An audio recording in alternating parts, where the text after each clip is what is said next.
Yosemite National Park in California is known for its magnificent waterfalls. Hiking the Mist Trail is a great way to see one of Yosemite's most beautiful waterfalls up close and personal. In this video, I'm going to give you a full guide to hiking the Mist Trail in Yosemite National Park. I'll be providing a few different hiking route options for different experience levels. I'm going to let you know what to expect along this hike, and I'm going to provide tips to complete this trail safely. As I mentioned, the Mist Trail is located in Yosemite Valley in Yosemite National Park, California. The trailhead is in the eastern part of the valley. If you're planning to hike to the top of Half Dome and you have your permits for that day, this will be the same trailhead for hiking to the top of Half Dome. There are a few ways to get to this trailhead. If you are staying in one of the campgrounds in Yosemite Valley, you can take a quick shuttle ride or ride your bike over to the trailhead at the Happy Isles area. If you are parked somewhere in the valley, then you can take the shuttle to stop number 16, Happy Isles, and that will walk you right over to the trailhead. If you're parked near Curry Village, you could walk to the trailhead if you wanted to. If you are parked somewhere else in Yosemite Valley, it's going to be a much longer walk to get to the trailhead. So unless you're parked at Curry Village, I recommend taking the shuttle or riding your bike to the Happy Isles area for the trailhead to start the Mist Trail. Alright, now let's start exploring the different hiking route options for the Mist Trail. I'm going to start by saying this is not a very easy trail for anyone. There is quite a bit of elevation gain on this hike.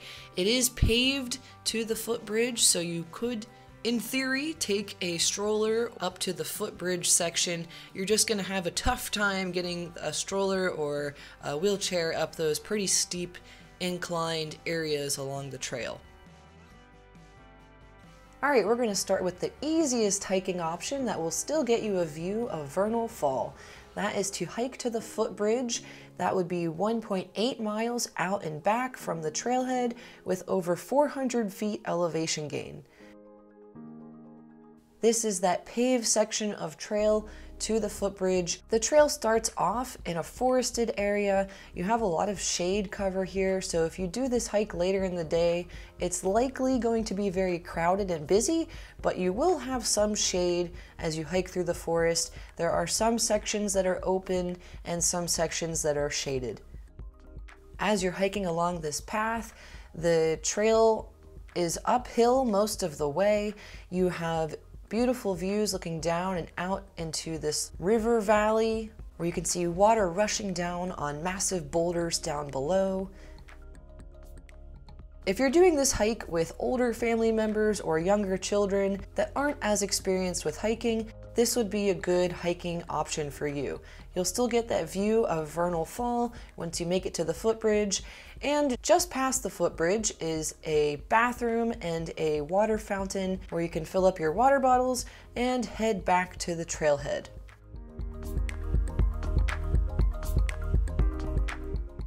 Alright, the next hiking option is my personal favorite because it's a moderate hike. You get views of Vernal Fall, Nevada Fall. It also offers a minor distant view of Upper and Lower Yosemite Falls, and it's a little bit less crowded on the route back. This hiking route option is 4.2 miles total with over 1,500 feet elevation gain.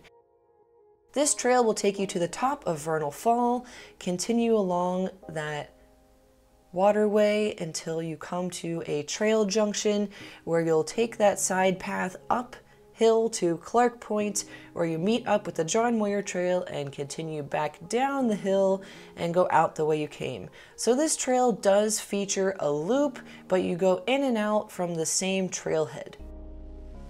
I'm calling this a moderate hike, even though it's a little more on the strenuous side, because the other options after this are much more strenuous than this option.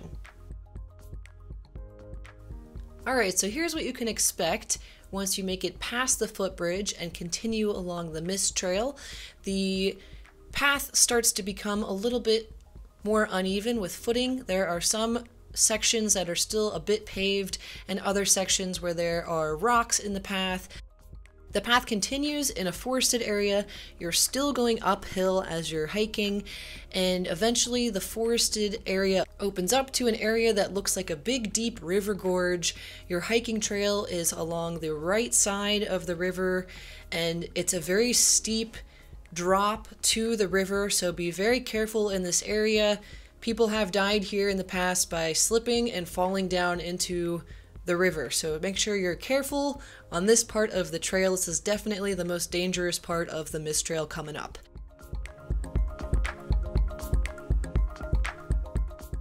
Next, you make it to the thousands and thousands and thousands of steps. That's what it feels like. I'm not sure how many steps there actually are. If anybody else has counted and you want to let us know, leave a comment. Once you get to these steps, you're also going to start to have some magnificent views of Vernal Fall. It just gets better and better as you get closer to the waterfall. You start to get a little higher up and really see the scale of that 317-foot waterfall.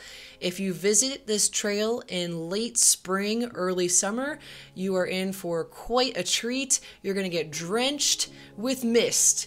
Coming off of that waterfall, the wind picks up and spits that mist on you as you're hiking on the trail. So if it's a hot day, that mist feels amazing. And it also makes those steps very slippery. Those steps are carved out of the natural granite rock there, so they get very slippery from people constantly walking on them and getting wet from the mist of the waterfall. When you're almost done with all of those steps, you come to a narrow little stairwell walkway path with a railing on your left and a sheer granite wall on your right. This is the last tricky little bit of steps that gets you up to the top of Vernal Fall.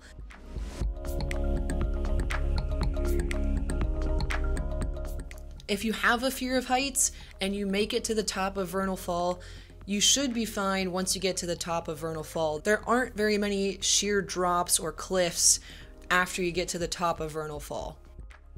Once you get to the top of Vernal Fall, a lot of people like to make that their picnic spot, and the ground squirrels there know it. Try not to feed the squirrels because you don't want to get bit. So just keep your food to yourself, make sure you pack in and pack out. There are restrooms. If you make it to the top of Vernal Fall and continue walking on your right-hand side, you'll see a little side trail path that takes you to vault toilet restrooms. Alright, once you've made it past the top of Vernal Fall, Emerald Pool, and you're continuing along that rocky path, in this area it gets a bit tricky to follow the trail, so if you have an app like All Trails, I recommend downloading this hiking path in your app so you can follow where the path goes, but as long as you're on the right side of the creek and continuing to make your way uphill, you're in general going in the right direction. I also think this next trail marker is a bit confusing. There's a sign that has Nevada Fall, Yosemite Valley, and Glacier Point on the sign. There aren't arrows though. Nevada Fall at that point is going to be to your left, but for this particular route option, you want to go to Clark Point, which is 3/10 of a mile to your right. So at that sign, you want to make a right to go to Clark Point, and you're going to start going back and forth up some switchbacks so you have a view looking down at Vernal Fall, and the people on that rocky ledge right by the top of Vernal Fall, they look like tiny little ants. It's really cool to see. You'll continue along that path all the way up to Clark Point. Along that route, you're going to see views of Nevada Fall. You can hear Nevada Fall in the distance.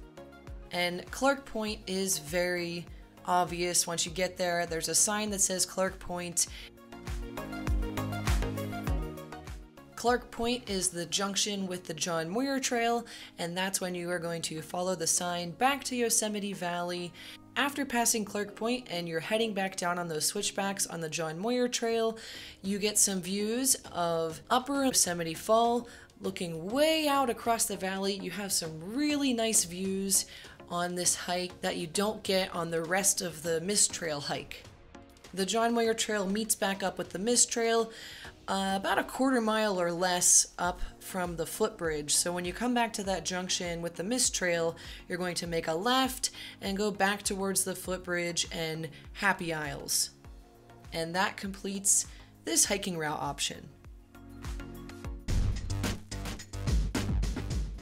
Option 3 for hiking the Mist Trail is a strenuous route that is 6.4 miles, also contains a loop, but you come in and out from the same trailhead.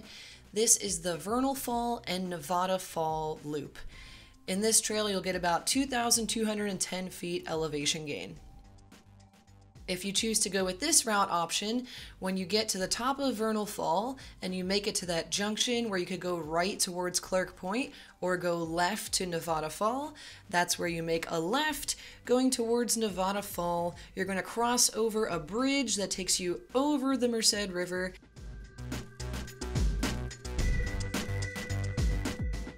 And then you're going to continue up that path where you're going to have a bunch more switchbacks and steps, a strenuous hike up to the top of Nevada Fall. You get some pretty cool views of Nevada Fall as you're hiking on the left side of the valley here. You don't feel as much mist as you do when you're hiking up the side of Vernal Fall, because you don't get as close to Nevada Fall as you do for Vernal Fall, but it's still an amazing waterfall, offers a brand new set of views.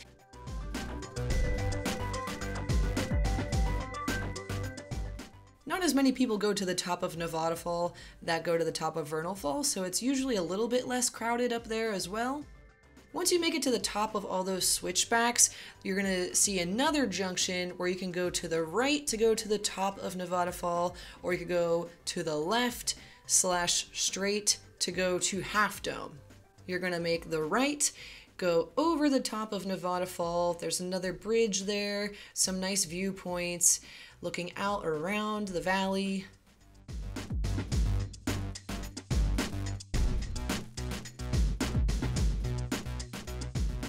Once you get over that Merced River again and you continue along this path, you don't have a whole lot of elevation change here.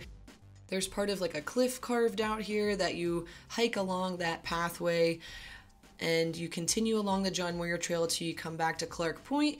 I recommend you continue along the John Muir Trail to go back down so you don't have to go down those steps at Vernal Fall. So the benefits of doing the Vernal Fall Nevada Fall loop is you get to see Nevada Fall up close, you get to see the views from the top of Nevada Fall, but you don't get that same view of the top of Vernal Fall that you would see if you did the route option number 2. If you wanted to add another 0.6 of a mile to your hike, then you could do that little side trail that connects between the top of Vernal Fall and Clark Point. There are 2 more trail route options I recommend if you're hiking the Mist Trail. Number 4 is going to be to hike to the top of Half Dome. If you have a permit, you do need to have a permit to hike to the top of Half Dome. It's really hard to get those permits. I have a link for Half Dome permit information in the description under this video. You should start very early in the morning before sunrise if you can. Get to the top of Half Dome and then make your way back down. Just make sure you're super prepared for that hike. You should be training before you do it. You should have a lot of water and snacks. It's one long, amazing day to hike to the top of Half Dome. If you don't have permits and you still want to get over to Half Dome, you can go to Subdome, but you can't go on top of Half Dome. So you can't do that part with the cables that takes you to the top of Half Dome. The last option I have for the Mist Trail is another very strenuous hike, and that is to hike to Glacier Point and then come back down on 4 Mile Trail. This is a really fun long day hike, but you do not need a permit to do this hike like you do for Half Dome. This is actually a really good other option if you wanted to do Half Dome but you did not get the permits. This is just about as long of a hike, takes just as much energy and training, you have a lot of elevation gain, and it takes you up to Glacier Point, which offers some amazing views of the surrounding area. So the hiking trailhead that you start at Happy Isles is not where you end up. You would actually end up on another part of Yosemite Valley farther west, and then you would need to take the shuttle back to Happy Isles if you have your bicycle there, or take the shuttle back to wherever you parked your car that day. So there are quite a few hiking route options. There are even more hiking route options than the ones that I mentioned. These are just 5 of the hiking routes that I've done in the past and wanted to share with you guys. Just always remember that Yosemite is a beautiful, wild, natural place. It is not a theme park. It is dangerous. Just try to stay on the trail, be respectful of the wildlife, and pay attention to where you're walking, and you should be able to safely complete this hike. Another tip is to wear boots that have good traction on the bottoms so you don't slip around as much on those wet granite steps. I also recommend to bring lots of water on your hike, wear a hat if you are more sensitive to sunlight, as there are some sections of the hike that are pretty exposed to the sun.